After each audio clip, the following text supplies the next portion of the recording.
So good morning everyone and I welcome you all to Saurabh Pandey UPSC YouTube channel के अंदर। If you are preparing for civil service examination तो इस channel से जरूर से जुड़ना है।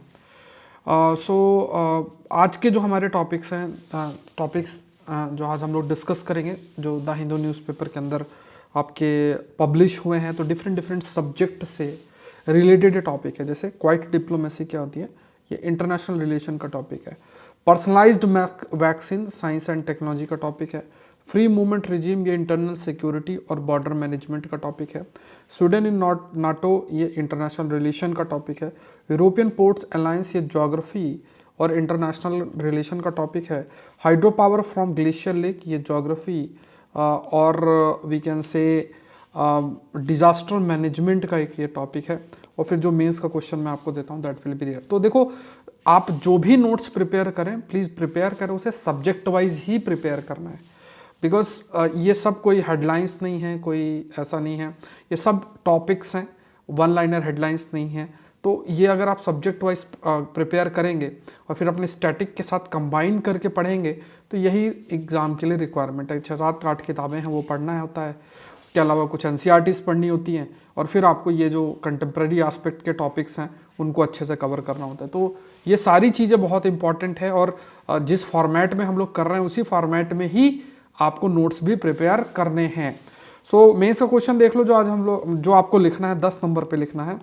Personalised medicine are more effective और मोर कट टारगेटेड, इसको आपको एलॉबरेट करना है। तो ये आपको 10 नंबर पे लिखना। Saurabh Pandey UPSC Telegram channel पे आप लोग ज्वाइन कर लेना। मतलब आप अपने आंसर को जो है सेंड कर सकते हैं, लिंक डिस्क्रिप्शन बॉक्स में मेंशन है। तो आंसर भेजा करें, कोई देखे ना देखे बट आपको भेजते रहना है। आंसर लिखने की आदत होना चाहिए। और जो भी आंसर आप लिखते हैं, अगर आपको चाहिए कि जैसे हिंदू के जो पहले क्वेश्चंस मैंने आपको बना रखे हैं तो वो आपको saurabhpande.upsc.com जो वेबसाइट है वहाँ पे पूरे क्वेश्चंस का कंपाइलेशन, ऐसे टॉपिक का कंपाइलेशन, द हिंदू के जितने भी टॉपिक डिस्कस किए हैं उसके कंपाइलेशन, सब कुछ आपको वहाँ पे अवेलेबल हो जाएगा। तो फ्री है, सब फ्री कंटेंट है। अगेन 24 की तैयारी कर रहे हो तो मस्ट कोर्स है आप लोग के लिए, detailed course on current affairs. इसमें लगभग 60 लेक्चर्स होंगे आपके, 120 घंटे हैं, ऑलमोस्ट 100 से 120 घंटे आपके होंगे। और 2 साल के टॉपिक्स, वन लाइनर टॉपिक्स नहीं, जो इश्यूज होते हैं, जो जैसे जैसे हम लोग डिस्कस करते हैं, वो सारे के सारे, चाहे वो 5 AM के टॉपिक्स हों, चाहे वो डिफरेंट न्यूज़पेपर में जो टॉपिक्स हैं या हिंदू के टॉपिक्स हैं, उन सब को कॉम्प्रहेंसिवली 60 लेक्चर्स में कवर ऑलमोस्ट किया जाएगा। ये कोर्स मस्ट है जो 24 की तैयारी कर रहे हैं। तो आप कैसे ज्वाइन करेंगे, तो saurabhpande.upsc.com पे चले जाओ या फिर आपको डिस्क्रिप्शन बॉक्स में लिंक पे मिल जाएगा, वहाँ पे क्लिक करके कोर्स का लिंक है उस पर आपको ज्वाइन कर लेना है। और या फिर इस ऐप को डाउनलोड करें, बट वेबसाइट के माध्यम से ही ज्वाइन करें। क्लासेस देखने के लिए आप इस ऐप से करना है आपको। अभी जब क्लासेस स्टार्ट होंगी तो मैं आपको इन्फॉर्म कर दूंगा। बट ये अल्टीमेट और बहुत इंपॉर्टेंट कोर्स है 24 के लिए जो तैयारी कर रहे हैं। जो भी लोग 25 की, 26 की और कभी की भी तैयारी कर रहे हैं उनको इसको ज्वाइन नहीं करना है, ठीक है, ये ध्यान रखना। मतलब मैं आपकी क्योंकि आपसे यही अनुरोध रहेगा कि 25 को जब होगा तो हम तब तो डिस्कस करेंगे। सिर्फ 24 की जो तैयारी कर रहा है उनको ही ये करना है। जो 25 की कर रहे हैं उनको तो देखो अभी एडमिनिस्ट्रेटिव रिफॉर्म कमीशन जो है इसको कंप्लीट कर लेना चाहिए, और भी कई चीज़ें हैं। तो अब वो कोर्स पड़ा हुआ है तो आप लोग देख लेना। तो ये ऐप जरूर से आप लोग को डाउनलोड कर लेना है। ये सारी चीज़ें हैं। चलो शुरू करते हैं। Let's see the first topic. यहाँ पे साइंस वाला अगर आप पेज देखो ना तो वहाँ पे ये न्यूज़ है, साइंस का टॉपिक है और इसमें एक कंसेप्ट है, ये है personalised vaccine. There is this concept called as personalised vaccine. क्या होता है पर्सनलाइज्ड वैक्सीन, थोड़ा कंटेक्स्ट हम लोग डिस्कस कर लेंगे और then we will try to understand. जो भी इसमें आर्गूमेंट्स दिए गए हैं उसको समझने का प्रयास करते हैं। तो जनरली देखो, कोई भी पर्सन है, जैसे मान लो आपको सर्दी जुकाम कुछ भी है तो हम क्या करते हैं, हम एक डिफाइंड दवा ले लेते हैं। सर्दी जुकाम हुआ तो मान लो बुखार हुई, पैरासीटामोल की दवा ले ली। इस टाइप से कोई भी दवा जो है या मेडिसिन जो है वो हम ले लेते हैं। ये जो मेडिसिन होती हैं इसमें क्या होता है, सॉल्ट कंटेंट होता है। ये सॉल्ट में जो डिफरेंट मॉलिक्यूल्स प्रेजेंट होते हैं, ये मॉलिक्यूल्स हमारे शरीर के अंदर, बॉडी के अंदर जो टारगेटेड एरिया है वहाँ पे रीच करते हैं और फिर जो भी इम्पैक्ट है उसके माध्यम से बीमारी को रिड्यूस करने में हेल्प करते हैं। लेकिन एक कॉमन सॉल्ट होते हैं, जैसे एक 2% 3% A, B, C, तीनों की तबीयत खराब है तो तीनों को ही मान लो पैरासीटामोल दे दिया गया तो तीनों A और B, C तीनों ही पैरासीटामोल खाएंगे। तो ये मतलब सबके लिए है, फिक्स्ड है। तो मतलब ये जर्नल लेवल पे है, इसमें ऐसा नहीं कि ए को कम है तो उसको दूसरी दवा मिलेगी, बी को कम है। मतलब अगर एक से सिम्टम्स हैं, एक सी बीमारी है, एक ही डॉक्टर के पास गए तो तीनों को एक सी दवा मिलेगी, इसके बहुत चांसेस होते हैं। अब तीनों मान लो ए है, बी है और सी है, इनके जो जेनेटिक लेवल है, जेनेटिक लेवल, जैसे आपने सुना होगा कि कई बार क्या होता है, कई लोगों के कई ऐसी चीज़ें होती है कि मान लो किसी के प्रति एलर्जी होती है, जैसे पॉलेंस के लिए एलर्जी होती है, तो वो सबको तो नहीं होता, मतलब 100 में से 4-5 लोगों को पॉलेंस के प्रति जो है वो एलर्जी होती है, पॉलेंस ग्रेन्स जो होते हैं, तो उसके प्रति एलर्जी जैसे ही आएगा तो उनको बहुत सर्दी जुकाम और जो भी मतलब ऐसी स्थिति आएगी, छींक आने लग जाएगी और ये स्थिति बनी रहती है। और सबके साथ ऐसा नहीं होगा, कुछ उनके अंदर जो कुछ एलर्जेंस जो हैं वो प्रेजेंट होते हैं जिसकी वजह से ऐसा वो रिएक्ट करते हैं। तो इसी प्रकार से जो बॉडी हमारी होती है, उस बॉडी के की जीन या जो जेनेटिक मेकअप है उस पर भी चीज़ें निर्भर करती हैं। मतलब सपोज करो कि सॉल्ट एक्स है या है ना, तो ये जो सॉल्ट एक्स है वो ए के साथ अलग तरीके से बिहेव कर सकता है और सॉल्ट एक्स है बी के साथ अलग तरीके से कर सकता है। क्यों? Because they might be having different set of genetic makeup, कुछ डिफरेंट, जो कुछ एक प्रकार की कुछ जीन्स ऐसी होंगी, कुछ सॉल्ट्स के प्रति उसका शरीर इतना अच्छे तरीके से रिएक्ट नहीं करेगा, या हो सकता है कि इतना इफेक्टिव वो दवा उसके शरीर के अंदर ना हो, ये स्थिति बन सकती है। तो ऐसी जब स्थिति बनेगी और हम ये कहें कि चाहे ए हो, चाहे बी हो, चाहे सी हो, हमें एक सी दवा उसको देना है, तो वो दवा इतनी टारगेटेड और इफेक्टिव नहीं होगी। तो इसीलिए कंसेप्ट क्या आता है, सारी बीमारी के लिए तो नहीं, बट कुछ बीमारियां ऐसी होती हैं, चाहे कैंसर जैसी बीमारियां हैं और भी कुछ ऐसी बीमारियां हैं जहाँ पे कंसेप्ट अराइज हो रहा है जिसे हम कहते हैं पर्सनलाइज्ड मेडिसिन। जैसे आप हैं, हम हैं, तो मान लो आप एक्स पर्सन हैं या वाई पर्सन हैं, तो दोनों को जो दवा दी जाए वो पर्सनलाइज्ड वैक्सीन का मतलब ये नहीं कि आपके घर में जाके और आपको घर एक ढक्कन पिला के ला रहे हैं कि हाँ ये पर्सनलाइज्ड वैक्सीन है, तो घर में पूरा बढ़िया तरीके से है ना आपको दवा दी जा रही है, ऐसा नहीं। पर्सनलाइज्ड वैक्सीन का मतलब आपका जो शरीर है उसको समझते हुए, आपके जेनेटिक मेकअप को समझते हुए, और फिर जो दवा है वो आपको असाइन की जा रही है। चाहे वो कैंसर की ही बात हो, जैसे कैंसर में भी आपका जेनेटिक एस्पेक्ट को समझते हुए और फिर जो दवा है वो आपको प्रोवाइड की जा रही है। तो ऐसी स्थिति में क्या है, that medicine will be more effective. ये पॉइंट आपको जो है ध्यान में रखना। जैसे एक दवा बोली गई कि वॉरफेरिन करके, ये एक पावरफुल ब्लड थिनर है जो खून को थोड़ा थिन आपकी करती है। एंड ये भी कहा गया कि ये कार्डियोवास्कुलर जो डिजीज़ है, हार्ट से रिलेटेड बीमारी है, उसके लिए भी आप कह सकते हैं कि इंपॉर्टेंट लीडिंग ड्रग है, उसके लिए भी ये है। साउथ अफ्रीका में ही कहा गया कि टॉप 4 ड्रग वैरायटीज़ के अंदर आपका है, और जो कि रिस्पॉन्सिबल है hospitalisation from adverse drug reactions.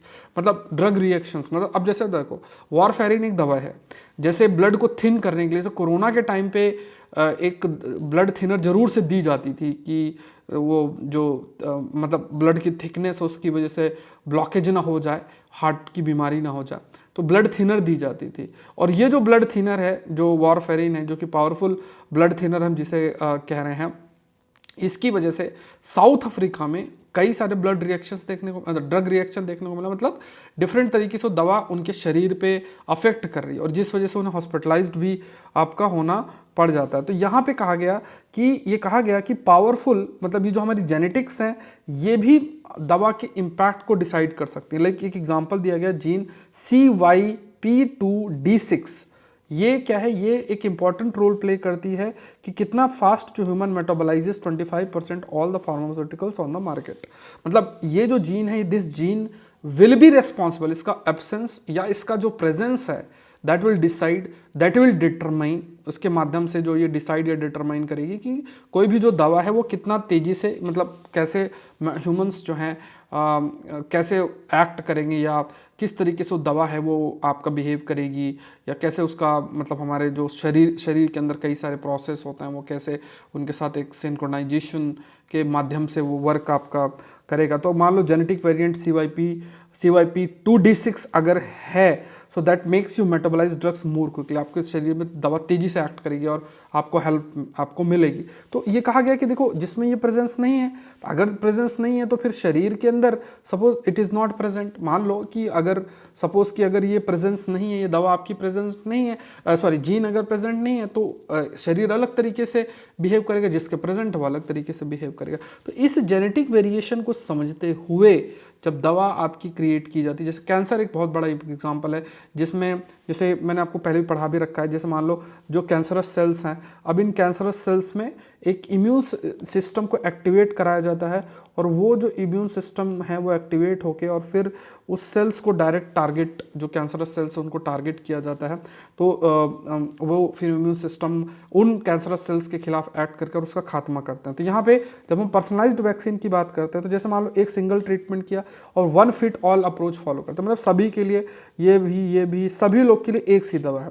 फिर उसके बाद आपने डायग्नोस किया, सारा जेनेटिक एनालिसिस किया, बायोमार्कर एनालिसिस हुआ। कमेंट सेक्शन बताओ what do you mean by biomarker analysis. फिर based on this genetic analysis आप पर्सनलाइज्ड ट्रीटमेंट प्रोवाइड कर रहे हो, ठीक है। तो ये एमबीबीएस की क्लास नहीं चल रही है, यह आज न्यूज़पेपर में आया है, ठीक है। तो इसलिए हमें ये पर्सनलाइज्ड मेडिसिन क्या होती है और ये सब पढ़ने की आदत होनी चाहिए, ये इंपॉर्टेंट आपके लिए रहता है।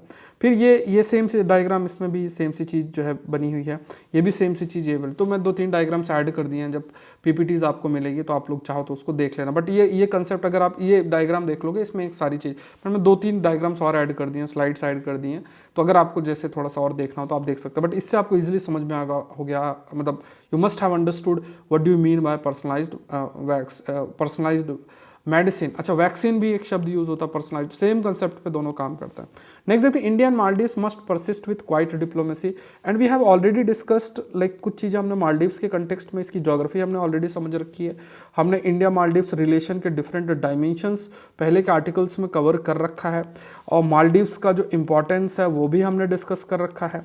चाइना का जो अप्रोच है मालदीव्स के कंटेक्स्ट में, वो भी हमने समझ रखा है कि क्या उसकी सोच है, क्यों उसकी जो है जो उसकी जीभ से जो है सलाइवा निकलता रहता है मालदीव्स को देख के, वो क्यों ऐसा है ना, क्योंकि उसकी स्ट्रैटेजिक सेंस में उसके लिए बहुत ज़्यादा मालदीव्स इंपॉर्टेंट है। इंडिया के इतना क्लोज आ जाएगा तो उसके तो है ही। अभी जो भी आप कह सकते हैं टेंशन है, टेंशन देखो वही बात है कि वहाँ पे जो लीडर आया है उसको एंटी इंडिया सेंटिमेंट है, और उसमें जैसे वो सबसे पहले टर्की गया, टर्की के बाद चाइना गया, तो उसका माइंडसेट खुद दिख रहा है कि किस टाइप से वो थॉट प्रोसेस जो है उस लीडर ने कैरी कर रखा है।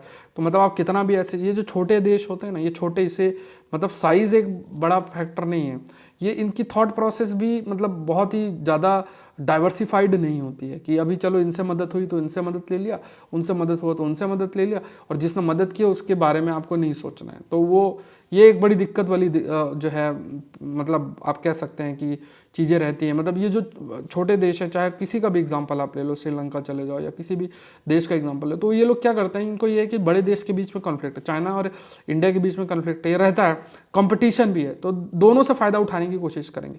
ऑल्दो अभी मालदीव्स तो पूरे तरीके से इंक्लाइंड है, क्योंकि जो पर्सन आया है इसको लाने में चाइना का एक बड़ा रोल है। अब जो भी टेंशन है, तो देखो देश है, कोई इंडिविजुअल तो है नहीं, आज ये लीडर है, कल कोई और लीडर होगा, तो ऐसे में हमें क्या है कि हमें चीज़ें थोड़ा सा इंप्रूव करनी पड़ेगी। बट ये कैसे करेंगे, तो एक कंसेप्ट होता है जिसे कहते हैं क्वाइट डिप्लोमेसी। अब ये क्वेश्चन आपके लिए आ सकता है, व्हाट इज क्वाइट डिप्लोमेसी, क्योंकि हमने मालदीव्स और इंडिया रिलेशनशिप में बहुत चीज़ें पढ़ी, बट हमें ये टॉपिक जान लेना है कि क्वाइट डिप्लोमेसी क्या होती है। इसमें इंटरनेशनल रिलेशन का बढ़िया प्रश्न आपके लिए बन जाएगा। तो यहाँ पे देखो एक शब्द होता है, पहला एक शब्द आप समझो, एक शब्द होता है जिसे हम कहते हैं फॉरेन पॉलिसी, दूसरा शब्द जो होता है उसे हम कहते हैं diplomacy. We use this term called as diplomacy, और है ना, और ये जो तीसरा टर्म क्वाइट डिप्लोमेसी, तीनों को समझते हैं। फॉरेन पॉलिसी क्या होती है, ये सेट ऑफ प्रिंसिपल्स हैं। जैसे मान लो एक फॉरेन पॉलिसी जिसे हम कहते हैं एक्ट ईस्ट पॉलिसी, ये शब्द हम यूज करते हैं, we use this term called as act east policy. What do you mean by, मतलब ये एक्ट ईस्ट पॉलिसी क्या है, पहले लुक ईस्ट पॉलिसी थी, फिर 2014 में इसी पॉलिसी का नाम एक्ट ईस्ट कर दिया गया। एक कंपोनेंट इसमें ऐड कर दिया गया कि हम नॉर्थ ईस्टर्न रीजन की कनेक्टिविटी साउथ ईस्ट एशियन देशों के साथ करेंगे। अब एक्ट ईस्ट पॉलिसी का एक एम हमने डिसाइड कर लिया। तो फॉरेन पॉलिसी क्या है, ये जो प्रिंसिपल्स हैं जो देश फॉलो करता है अपने रिश्ते को सुधारने के लिए दूसरे देश के साथ।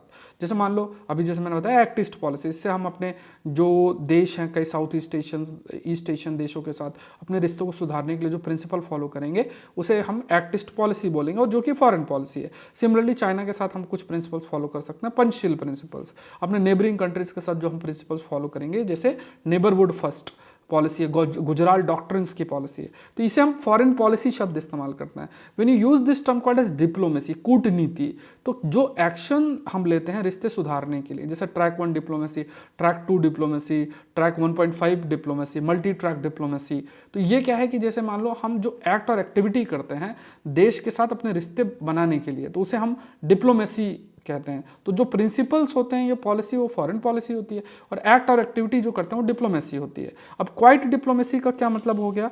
ये क्वाइट डिप्लोमेसी का मतलब है जब कोई देश, जैसे खास तौर से अगर देखा जाए, जैसे मान लो अभी बहुत चीज़ें मीडिया में आएंगी तो बहुत चीज़ें हाइप हो जाती हैं, तो चुपचाप साइलेंटली डिप्लोमेसी मतलब बैकडोर में अपनी बातचीत करते रहना, जिससे कि रिश्ते बहुत ख़राब ना हो। एक तो ये होता है कि जैसे मान लो इटली से कोई आया या यूरोप से कोई आया, यूरोप के किसी देश से आया, तो पूरा मीडिया में चलता रहता है कि अच्छा, या फिर मान लो रशिया से आया, चाइना से आया, तो एक प्रकार से चलता रहता है मीडिया के अंदर कि अच्छा अब ये आया, ये बातचीत हुई, जॉइंट स्टेटमेंट जारी किया है, तो सामने सब कुछ चलता रहता है।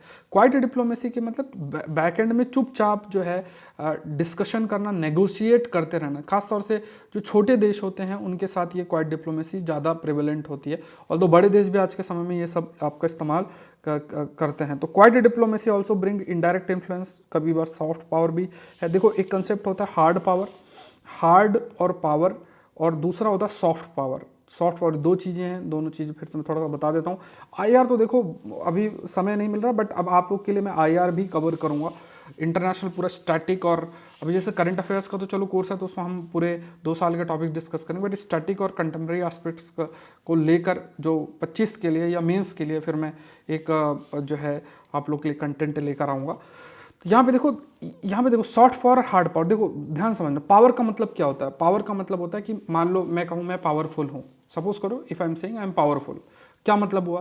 पावरफुल वो होता है जो आपकी विलिंगनेस, आपकी इच्छा के विपरीत अपने इंटरेस्ट को इम्पैक्ट करा ले। जैसे मैंने कहा कि आपको ये XYZ करना है, आप तो आप मान के बैठे हो कि जो है कि आप ये काम नहीं करोगे, लेकिन क्योंकि आई एम पावरफुल, ठीक है, एग्जांपल के रूप में ले रहे हैं कि बिकॉज आई एम पावरफुल तो मैं XYZ आपसे करवा लूँगा, तो बिना आपकी इच्छा के मैं वो काम करवा पा रहा हूँ।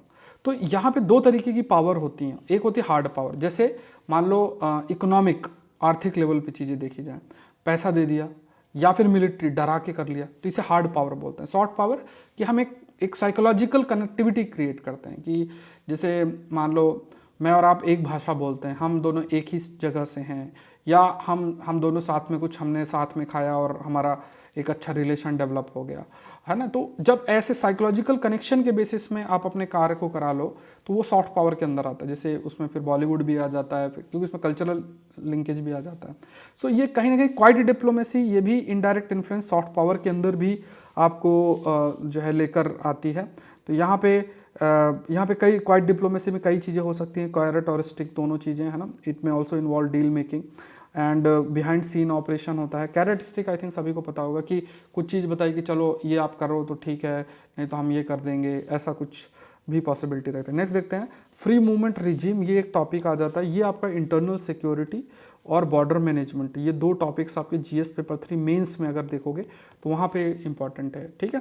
तो यहाँ पे फ्री मूवमेंट रिजीम, इस पर रिकंसिडरेशन की बात चल रही है, तो पहले तो समझ लेते हैं फ्री मूवमेंट रिजीम क्या होता है, पहले डिस्कस कर रखा है, और इसके क्या चैलेंजेस और क्यों हमें करना चाहिए, बहुत इंपॉर्टेंट है। तो मैं बहुत ही हॉलिस्टिक पिक्चर आपको दूंगा, आप इसको समझना। इंटरनल सिक्योरिटी और बॉर्डर मैनेजमेंट में एक अच्छा बढ़िया टॉपिक आपके लिए फ्रेम होता है। पहली चीज़ तो आप ये जानें कि ये जो टर्म हम यूज़ करते हैं हमारे नॉर्थ ईस्टर्न रीजन के लिए हम यूज़ करते हैं। वी यूज़ अंडर, ये जैसे हमारा नॉर्थ ईस्टर्न, ये जैसे हमारे स्टेट्स हैं, अरुणाचल प्रदेश हो गया, नागालैंड हो गया, मणिपुर हो गया, मिजोरम हो गया, म्यांमार हो गया। अब इस चीज़ को समझना, ठीक है, जो अभी मैं बोलने जा रहा हूँ उसको आप बहुत ध्यान समझें। तो देखो म्यांमार है, अभी जो स्थिति है म्यांमार की, म्यांमार के अंदर चाइना का इन्फ्लुएंस बहुत अच्छा खासा है।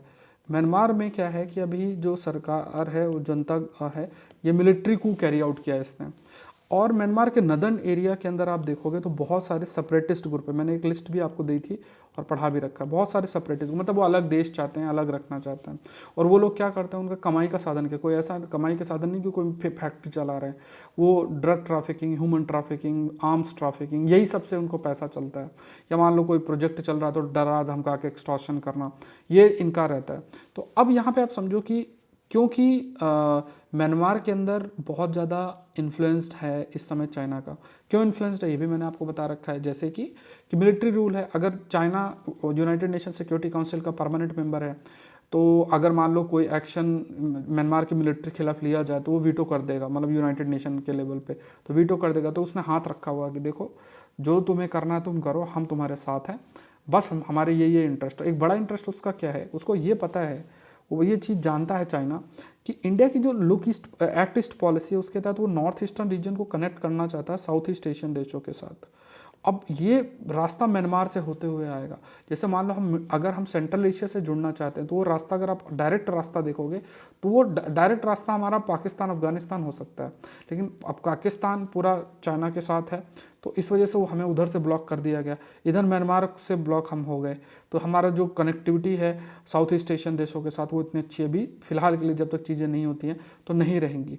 तो यहाँ पे दूसरा क्या है कि अगर आप समझो कि अच्छा देखो, पूरा होलिस्टिक व्यू दे रहा हूँ, इसको ध्यान समझना। तो यहाँ पे एक दूसरा तरीका क्या है कि हम इस नॉर्थ ईस्टर्न रीजन को, जैसे अगर आप स्टडी करोगे तो हमने ये डिस्कस पहले भी कर रखा है कि जो इंडो पैसिफिक है, इंडो पैसिफिक जो ग्रुपिंग है, इसमें जो बड़ी ग्रुपिंग है उसको हम क्वाड बोलते हैं, जिसको रन करता है। कमेंट सेक्शन में बताओ कौन कौन से देश है क्वाड में। तो इसमें अगर आप देखो क्वाड का एक मेंबर है जिसका नाम जापान है।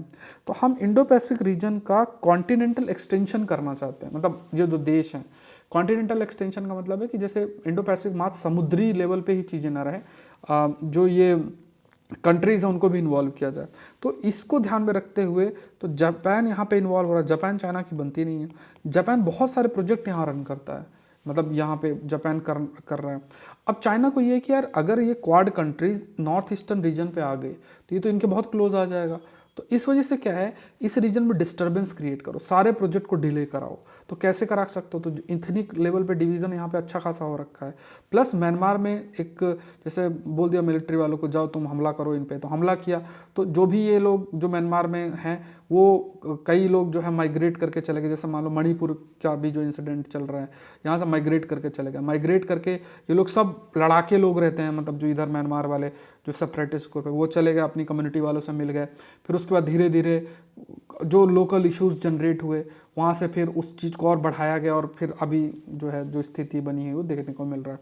तो सरकार इस चीज़ को समझ रही है कि एक तो चाइना की सोच प्लस म्यांमार साथ में नहीं है, और प्लस हमने क्या कर रखा है कि भाई किसी को आना जाना है, यहाँ पे कोई रोक टोक भी नहीं है, ना कोई फेंसिंग हो रखी है, फ्री मूवमेंट जोन है। मतलब यहाँ पे नागालैंड ये जो कुछ एरियाज जो बॉर्डर है, इस बॉर्डर से आराम से 16 किलोमीटर इधर उधर दोनों तरफ दोनों बॉर्डर्स में बिना वीज़ा के आप इजीली जा सकते हो। तो अब मान लो हमें बांग्लादेश जाना है या हमें श्रीलंका जाना है तो वीज़ा चाहिए, तो इतना आसान नहीं होता है। वहाँ की जो भी सिक्योरिटी फोर्सेस तो पकड़ लेंगी, लेकिन यहाँ तो इजीली इधर उधर जाओ, थोड़ा सा कागज़ लेके इधर उधर आप मूव करते रहो। तो ये क्या है कि इस फ्री मूवमेंट रिजीम ने और अधिक फैसिलिटेट किया है, जिसमें से आम जो ये कई सेपरेटिस्ट ग्रुप वाले इधर मूव कर रहे हैं, प्लस ड्रग ट्रैफिकिंग और ये सब चीज़ों में भी चीज़ मतलब मुश्किल हो रही है। यही एक बड़ा कारण बन रहा है जिसके माध्यम से ये फ्री मूवमेंट रिजीम को ख़त्म करने की बात की आपकी जा रही है। ठीक है, तो आई होप ये आपको समझ में आ गया होगा। तो यहाँ पे अच्छा, ये फ्री मूवमेंट रिजीम के पीछे लॉजिक क्या है, अगर आप देखोगे तो इसके पीछे लॉजिक क्या था कि देखो जैसे मान लो हमारे नागा पीपल हैं, वो नागालैंड पे रहते हैं, तो वो और नागाज ऐसे नहीं कि खाली हमारे नागालैंड वाले हिस्से में रहते हो, म्यांमार वाले में भी नागास प्रेजेंट है। तो एक कल्चरल कनेक्टिविटी प्रोवाइड करना। अगर आपने मान लो बीच में दीवार खींच दी, मतलब आपने बॉर्डर कर दिया, बोला आप आपस में नहीं मिल सकते हो, जैसे मान लो पाकिस्तान के साथ है, तो फिर धीरे धीरे कल्चरल डिसकनेक्टिविटी हो जाएगी। और नागा पीपल हैं, उनका कस्टम है, ट्रेडिशन है, उसको भी हमें प्रोटेक्ट करना है। तो इस वजह से ये फ्री मूवमेंट रिजीम के आइडिया को प्रपोज आपका किया गया था। So much of India's present day जो नॉर्थ ईस्ट है वो under Burmese occupation until the British pushed them out in 1800। फिर उसके बाद एक ट्रीटी ऑफ वंदाबो करके 1826 में हुआ था, जिसके तहत करंट अलाइनमेंट जो बाउंड्री है इंडिया और बर्मा के बीच में, जो आज म्यांमार के रूप में कंसिडर होता है, वो किया गया था। मतलब ट्रीटी साइन की गई थी, ट्रीटी ऑफ यंदाबो। जो बॉर्डर है ये डिवाइड करता है people of the same ethnicity and cultures, specially Naga of Nagaland and Manipur and Kuki Chin Mizo community of Manipur and Mizoram without their consent. So border मतलब, क्योंकि देखो यही था ना कि इस ट्रीटी के तहत आपने बीच में बॉर्डर बना दिया।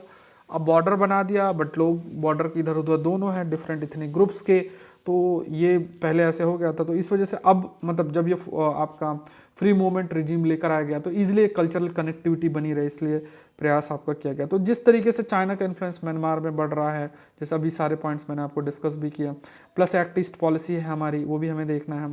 फिर उसके बाद रिफ्यूजी क्राइसिस है, ये चीज़ें भी एक बड़ा है कि इलीगल माइग्रेशन, इस यहाँ भी देखना है हमें। और ये फ्री मूवमेंट जो रिजीम है, इसमें 16 किलोमीटर दोनों आपस में इधर उधर मूव कर सकते हैं, ज़्यादा इसमें डॉक्यूमेंटेशन या कुछ की ज़रूरत नहीं पड़ेगी। लाइक है ना, थोड़ा बहुत पास हो से लोग इजीली मूव आपका कर सकते हैं। तो ये तो बट अब जैसे चैलेंजेस मैंने आपको बताया, वो चैलेंज बड़े challenges. So why the FMR being reconsidered? Apart from 10 kilometre stretch in Manipur, जो इंडिया म्यांमार बॉर्डर है, हिल्स और जंगल से है, अनफेंस्ड है, इजीली मूव कर सकते हैं लोग। सिक्योरिटी फोर्सेस भी बार बार कह रहे हैं कि देखो, क्योंकि देखो मेन तो यही है ना कि बहुत सारे लोग ऐसा कोई भी कांड करके चले जाते हैं और उस देश में चले जाते हैं। अब कॉमन सिटीजन्स तो इधर से उधर जा सकते हैं, बट मान लो कोई सपोज करो कोई बड़ा अटैक कर दे या कोई भी इलीगल एक्टिविटी करो और उस म्यांमार चला जाएगा, तो कोई सिक्योरिटी फोर्सेस उधर नहीं जा सकती बॉर्डर क्रॉस करके, कि ऐसा नहीं है, ये सुविधा सिक्योरिटी फोर्सेस के लिए नहीं है। फिर वो तो ministry of external affairs involve होगा और उसके बाद ही चीज़ें आपकी होंगी।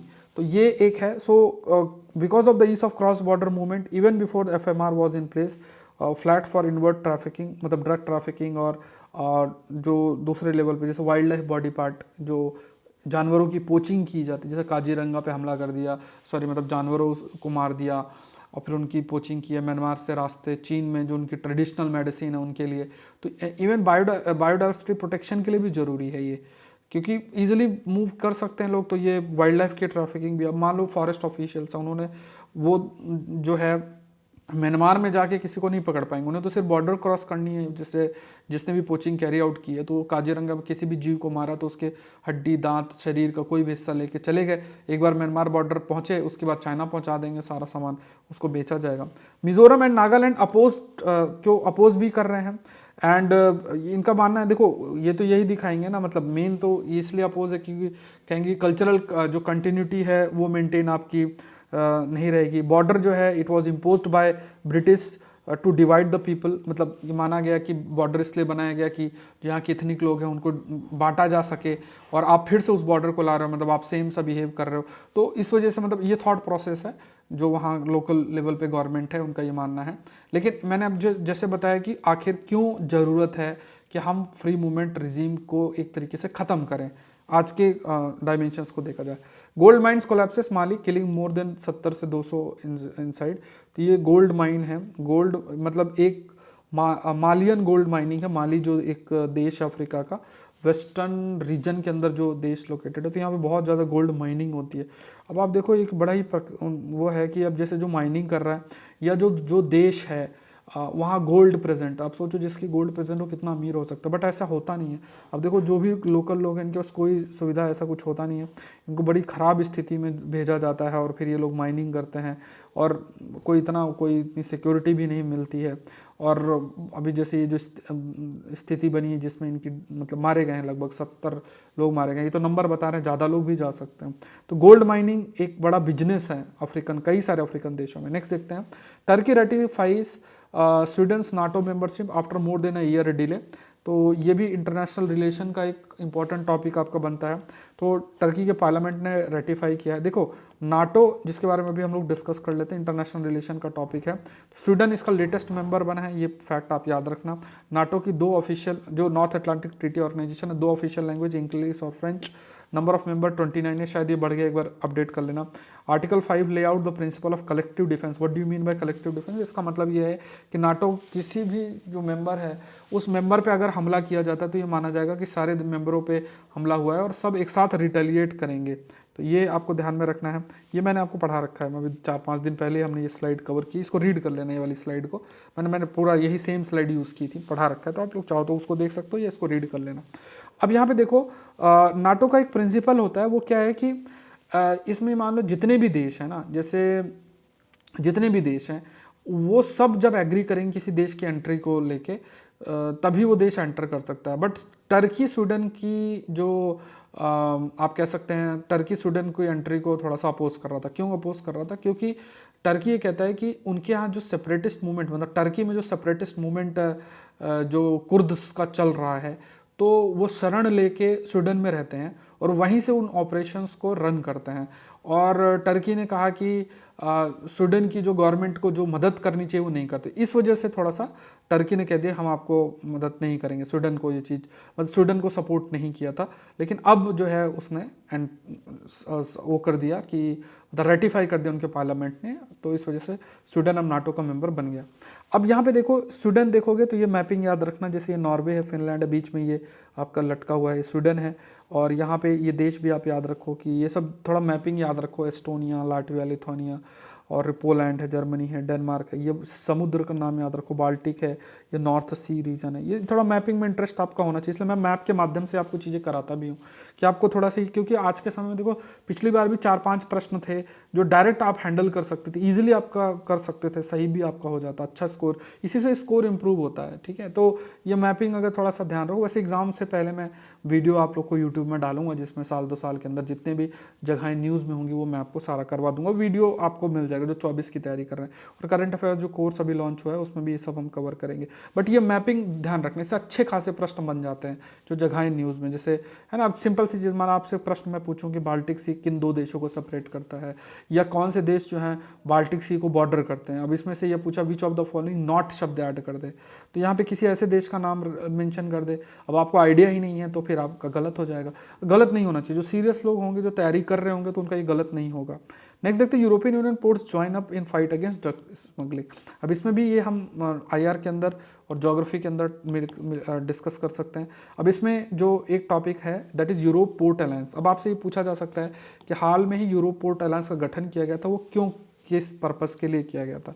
अब इसमें खास तौर से कहा गया कि कुछ ऐसे पोर्ट्स हैं यूरोप के अंदर जिनका इस्तेमाल ड्रग स्मगलिंग और इन सब के लिए होता है। तो बहुत सारे क्रिमिनल्स पोर्ट्स के माध्यम से एंटर कर देंगे, अपने प्रोडक्ट को एंटर कराते हैं। साउथ अमेरिका से होते हुए बहुत सारा जो ये ड्रग्स और ये सब यूरोप में भेजी जा रही है।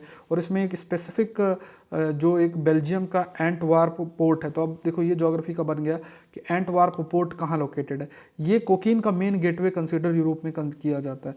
तो इसलिए ये जो यूरोप पोर्ट अलायंस का गठन किया गया, डिफरेंट डिफरेंट पोर्ट्स, देशों के जो पोर्ट्स हैं इसमें इंक्लूड किए गए हैं। और मेन एम इनका यही है कि वही कि जो ये कोकीन और दूसरे जो ड्रग्स हैं उनकी एंट्री को रोका जाए। तो अगर आप देखो तो यहाँ देखो ये एंटवार्प है, ये बेल्जियम है, और भी दूसरे हैं इसमें पोर्ट है, ली हैरे करके है, ज़्योबुर्ग है, रॉटरडम है, ये और है हैम्बर्ग है। ये अलग अलग आपके पोर्ट्स जो हैं ये लोकेटेड है। ये स्लाइड में शेयर कर दूंगा, देख लेना आप। Saurabh Pandey UPSC Telegram channel, नीचे लिंक डिस्क्रिप्शन बॉक्स में दिया है, तो वहाँ पे जाके आपको मिल जाएगा। या saurabhpandeyupsc.com वेबसाइट पे भी आपको ये प्रॉपर मिल जाएगा। तो ये देखो, फिर देख लो, पोर्ट ऑफ वार्प लोकेटेड है। तो ये सारा मूवमेंट यहाँ से होता है, तो बहुत मेजर पोर्ट कंसिडर किया जाता है ये पोर्ट है ना जो है। तो इसलिए तो यहाँ पे अब ये एंटवार्प याद रखना कि पोर्ट हाल में न्यूज़ में था, तो ये कहाँ से रिलेटेड है, किसका, तो ये इंपॉर्टेंट है। दूसरे जैसे कई दूसरे पोर्ट्स के नाम भी याद रखो, हैम्बर्ग है, ब्रीहर हेवन करके है, रॉटरडम है, एनवर्स है, और उसके बाद एम्स्टर्डम है, ज़ीब्रुक्स है, और डंकर क्यू करके है। तो ये पोर्ट्स हैं। अब पोर्ट्स पूरे ही हमें पता होना चाहिए, क्योंकि देखो कई बार ऐसे बन जाते हैं प्रश्न, इनका मन कर गया क्योंकि यूरोपियन पोर्ट अलायंस न्यूज़ में है, तो पता चल, मतलब पूछ सकते हैं। तो कुछ पोर्ट्स के नाम आप याद रखो, क्योंकि आज के समय में मैपिंग में ऐसे ही प्रश्न बन रहे हैं। नेक्स्ट देखते हैं, Nepal expose tapping flood risk glacier lake for clean water. बहुत इंटरेस्टिंग टॉपिक है ये भी। अगर आप देखोगे तो आजकल देखो न्यूज़पेपर में इतने ज़्यादा टॉपिक आने लग गया, तो लगता है पूरी जीएस की बुक ही रोज आती है। आप देखो ना कितने टॉपिक्स हो गए। अब जो भी ऑफलाइन क्लासेस कर रहे होंगे, जो भी कर रहे होंगे, तो इनकी उनकी नज़र ही नहीं जाएगी इन पर। वो टीचर ऐसे कहेंगे अरे कुछ पढ़ने की जरूरत नहीं है, मतलब आप वो थोड़ा सा रहता है ना, वो पुराना कंटेंट हो, 20 साल पुराना कंटेंट है, वही पढ़ाते रहेंगे। और फिर उसके बाद जो भी लोग मेहनत करते हैं थोड़ा सा अपने लेवल पे, तो फिर वो अपना कुछ करके और फिर ये अपने कंटेंट को अपडेट अपने लेवल पे करते हैं, और ये बहुत इंपॉर्टेंट भी होता है। अब आप देखो ना, न्यूज़पेपर्स को क्या पढ़ी है ये सब टॉपिक्स कराने की, मतलब ये टॉपिक्स को कवर करने के लिए, और यूपीएससी को क्या पढ़ाया ऐसे टॉपिक्स से प्रश्न बनाने का। तो दोनों एक दूसरे से जुड़े हैं, क्योंकि ये आपका जो स्टैटिक आपने पढ़ा है उसका एप्लीकेशन है ये, और एप्लीकेशन बेस्ड नॉलेज एग्जाम के लिए चाहिए, सिंपल सी बात है। तो खाली इन्फॉर्मेशन से काम नहीं चलेगा, इसलिए ये टॉपिक्स को बहुत ध्यान से देखना है। चलो तो यहाँ पे देखो हिमालयन रीजन में, अच्छा यहाँ पे पहले मैं बता देता हूँ, ये जो लेक है ना इसको बोलते हैं ग्लेशियल लेक। तो ये हमने कई बार डिस्कस भी किया है। और एक टर्म यूज होता है GLOF, कमेंट सेक्शन बताओ क्या होता है GLOF। तो ग्लेशियल लेक होता है। अब ग्लेशियल लेक क्या है, जैसे ये ग्लेशियर पिघली और ये गड्ढा टाइप बड़ा एरिया है, तो यहीं पानी इकट्ठा होता चलता, अच्छा खासा पानी है, ये मत मानना कि ये ऐसे ही आप ऐसे ही क्रॉस करके चले जाओगे, बढ़िया लेवल का पानी, जाओगे डूब सकते हो, जा तो सकते, डूबने का तो नहीं ट्राई करोगे क्योंकि बहुत आपका गहरी होती है और ये पहाड़ों में कहाँ से कैसे चढ़ोगे, लेकिन आप समझो कि ग्लेशियर पिघल के, और जैसे जैसे आज के समय में तो देखो वार्मिंग हो रही है तो और ग्लेशियर्स पिघल रहे हैं और पानी इसमें इकट्ठा हो रहा है, तो ये जो लेक होती है इसको ग्लेशियर लेक बोलते हैं। अब कई बार ऐसा होता है कि जैसे मान लो, अब इसमें समझना कि ये जो ग्लेशियर, अब कहीं ना कहीं तो ये जैसे एक टर्म यूज होता है मोरैन, तो ये जो कंकड़ पत्थर मिल के जो यहाँ प्रेजेंट होते हैं वो बांध का काम करते हैं, और वो क्या करते हैं कि पानी को रोक के रखते हैं। बट पानी अगर बहुत ज़्यादा हो गया तो ये जो कंकड़ पत्थर है साइड से हट जाएंगे, पानी पूरा एकदम से नीचे की तरफ जाएगा, तो वो फिर एक फ्लडिंग के लिए रिस्पॉन्सिबल हो जाएगा। जैसे ये फ्लडिंग आपकी हो रही है, तो ये बहुत ज़्यादा फ्लडिंग, बहुत जैसे सिक्किम में हुई थी, तो ये ग्लेशियर लेक आउटबर्स्ट फ्लडिंग का ही देन थी। अब इसके लिए क्या है, नेपाल ने एक तरीका अपनाया है, वो क्या है कि इंटरेस्टिंग चीज़ कि देखो गर्मी बहुत हो रही है, ग्लेशियर तेज़ी से पिघल रहे हैं और ग्लेशियर लेक बन रहा है, तो इनमें क्या है कि पानी प्रेजेंट है, तो इन्होंने क्या किया, छोटे छोटे हाइड्रो पावर्स बना दिए, मतलब ये बना दिए, तो यहाँ पे पानी जो एक्सेस वाटर उसको रिलीज होगा और वो पानी आके और उसके माध्यम से इलेक्ट्रिसिटी का प्रोडक्शन जो है वो किया जाएगा। तो ये आप देखो कि जो चीज़ एक डिजास्टर का रूप ले रही थी उसको ये अपॉर्चुनिटी में क्रिएट कर रहे हैं, क्योंकि अगर वो पानी तेजी से आएगा तो वो बहुत ज़्यादा नुकसान कर सकता है आपको।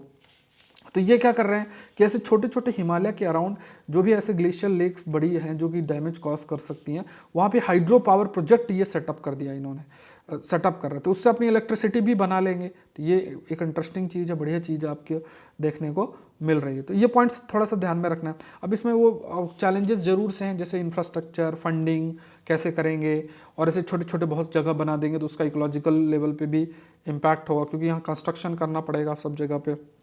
तो ये सब चैलेंजेस जो हैं वो तो देखने को मिलता है। तो ये PDF मैं आपसे शेयर कर दूंगा Saurabh Pandey UPSC Telegram channel पे, जिसका लिंक डिस्क्रिप्शन बॉक्स में दिया हुआ है। क्वेश्चन देख लो मेंस का, personalised medicine are more effective and more targeted, 10 number पे लिखना है, तो आप लिखना कोई क्वेरी इस नंबर पे रीच करना है। और ये जो डिटेल्ड कोर्स है करंट अफेयर्स का 24 की तैयारी कर रहे हैं तो प्लीज़ इसको मिस, इस कोर्स को नहीं करना है। सौरभ पांडे UPSC.com वेबसाइट पे जाके कोर्स ज्वाइन कर लेना है, और classes Saurabh Pandey CSC app के अंदर या web.sauravpandeyupsc.com, वहाँ पे लैपटॉप से क्लासेस आप लाइव जो है कर सकते हैं। इस कोर्स के अंदर हम लोग 2 साल के सारे टॉपिक्स इन सारे सब्जेक्ट से रिलेटेड करेंगे। अब इसमें मैं क्या कह रहा हूँ, हम स्टैटिक नहीं पढ़ेंगे कि मैं आपको लक्ष्मीकांत पढ़ा रहा हूँ, हम टॉपिक्स डिस्कस करेंगे जो कंटेम्प्रेरी एस्पेक्ट के इश्यूज हैं, और उसमें अगर स्टैटिक का नॉलेज है तो वो भी हम साथ में लेकर चलेंगे, बट टॉपिक फोकस्ड वही रहेंगे। काफ़ी अधिक प्रश्न आते भी इन एरियाज में, तो चाहे science, tech, international relation, polity, economy, geography, सारी चीज़ें हैं। अभी 30% ऑफ है, कल लास्ट डेट होगी इसकी, तो फिर इसके बाद ये 20% ऑफ हो जाएगा, फिर 10% ऑफ हो जाएगा। तो अभी आपकी प्लान, अगर 24 की तैयारी कर रहे हो तभी ज्वाइन करना, अदरवाइज नहीं करना, ठीक है। 25 की कर रहे हो तो फिर आपका 2 साल आपको कवर करना, तो अभी आपका 2 साल, फिर 1 साल एक्स्ट्रा आप इसमें कर लोगे, तो अभी मत करना, मेरा यही कहना आपसे। 24 की कर रहे हो तभी आपको करना है। CSET का भी बहुत अल्टीमेट कोर्स जो है जैन सर ने लॉन्च किया हुआ है, तो उसका भी हिस्सा आप लोग जरूर से बने। अगर आप 25 की तैयारी कर रहे हो या 24 की तैयारी कर रहे हो तो ये CSET का बहुत अल्टीमेट कोर्स है, इसका लिंक भी आपको सौरभ पांडे UPSC.com जो वेबसाइट है वहाँ पे भी मिल जाएगा। ऐप डाउनलोड करोगे सौरभ पांडे CSC, वहाँ पे भी आपको जानकारी मिल जाएगी, ठीक है। तो ये आपका टेलीग्राम चैनल है जहाँ पे आपको अपने आंसर पोस्ट करने हैं, आप अपने आंसर को कर सकते हो। बाकी सारी डिटेल्स और PDFs भी इसमें शेयर होती रहती हैं, तो अपडेट आप अपने आप को कर सकते हो। आज के लिए इतना ही। आई होप ये सेशन आपके लिए हेल्पफुल रहा होगा। सेशन को जरूर से लाइक करें, चैनल को जरूर से सब्सक्राइब करें। Thank you everyone, thank you.